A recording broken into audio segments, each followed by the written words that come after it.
ഇനിയിപ്പോൾ കോൺഗ്രസ് തുടക്കത്തിൽ ആവശ്യപ്പെട്ടിരുന്ന പോലെ CBIയിലേക്ക് വല്ല അന്വേഷണം പോകാനുള്ള സാധ്യത ഉണ്ടോ?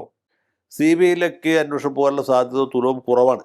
കാരണം എന്താ വെച്ചാൽ CBIയെ ഇടതുപക്ഷ സർക്കാർ തീർത്തും പരിഗണിക്കുന്നില്ല, ആഗ്രഹിക്കുന്നില്ല. അതൊരു വസ്തുതയാണ്. അതേസമയത്ത് CBIക്കാർ ഇവിടെ നിന്ന് പല കേസ് അന്വേഷിക്കുന്നുണ്ട്, അത് വേറെ കാര്യം. അപ്പോൾ അങ്ങനെ ഒരു സാഹചര്യം നിലനിൽക്കുമ്പോൾ കേരള സർക്കാർ ക്ഷണിച്ച് മകുടി ഊതി ഇവരെ ഇവിടെ കൊണ്ടുവന്ന് ഒരു മേൽക്കൈ കൊടുക്കും എന്ന് ഞാൻ വിചാരിക്കുന്നില്ല. അതിന് സാധ്യത വളരെ കുറവാണ്.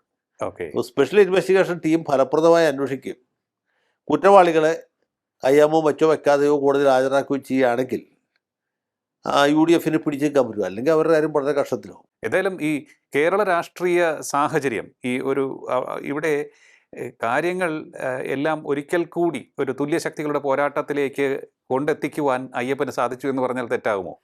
വീണ്ടും അതെ, തീർച്ചയായിട്ടും തുല്യശക്തികൾ തമ്മിലുള്ള വലിയ പോരാട്ടത്തിലേക്ക് നയിക്കുന്നതിന് ഈ ശബരിമലയുമായി ബന്ധപ്പെട്ട വിവാദം അങ്ങേറ്റം സഹായകരമായിട്ടുണ്ട് എന്ന് പറയാതിരിക്കാൻ നിവൃത്തിയില്ല. അതുകൊണ്ട് കോൺഗ്രസിനും അതിനേക്കാൾ കൂടുതലായിട്ട് BJPക്ക് ഒരു നവജീവൻ കൈവന്നിരിക്കുകയാണ് എന്ന് വേണം പറയാൻ.